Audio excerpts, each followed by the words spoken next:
శుభమస్తు. నీ వివాదం ఏంటో ప్రభువులకు విన్నవించుకోండి. నేను నా మిత్రుడు ఈ ధర్మసేనుడి వద్ద నుండి 2 కుంటల పొలం కొన్నాను ప్రభు. ఈ ఉదయాన్నే పొలం దున్నుతుండగా ఈ బిందె బయటపడింది. తెరసు చూద్దును కదా, దీని నిండా వజ్ర వైఢూర్యాలు మరకత మాణిక్యాలు ఉన్నాయి ప్రభు. ఈ బిందె నీది, తీసుకోమంటే ధర్మసేనుడు నిరాకరిస్తున్నాడు ప్రభు. ప్రభు, నేను ఆ భూమిని సకల నిధినిక్షేపాలతో సహా ఈ విక్రమశివుడికి అమ్మాను. ఆ కారణంగా అందులోని సమస్తము న్యాయబద్ధంగా ఇతరకే చెందాలి. అంచేత ఈ వజ్ర వైఢూర్యాల బిందె నాది కాదు, ఇతందే ప్రభు. భూమి అతనిదే కనుక ఈ నిధి కూడా అతనికే చెందాలి కదా ప్రభు.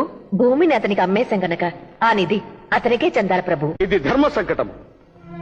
ఆ బిందెను మా సంస్థానంలో మా అధీనంలో ఉంచెళ్ళండి. ఈ రాత్రికి మేము కూలంకషంగా ఆలోచించి రేపటి దినాన తీర్పు చెప్తాం. చిత్తం ప్రభు. మీ వాద ప్రతివాదాలు తిరిగి వినిపించుకోండి. ప్రభు, ఈ ధర్మసేనుడు ఆ భూమిని నాకు అమ్మేశాడు కనుక అందులో లభించిన నిధి నిక్షేపాలు కూడా నాకే చెందాలి. ఆ బిందె నాకిప్పించండి ప్రభు. ప్రభు, ఈ విక్రమశివుడికి భూమిని మాత్రమే అమ్మాను కానీ అందులో నిధి నిక్షేపాలు అమ్మలేదు ప్రభు. అంచేత ఆ బిందె నాకిప్పించండి. ఆ బిందె మాది, మాకిప్పించండి ప్రభు. కాదు, ఆ బిందె మాది, మాకిప్పించండి ప్రభు. మాది, ఆ బిందె మాది. మాది, మాది, మాది, మాది, మాది. ఆపండి. ఆపండి.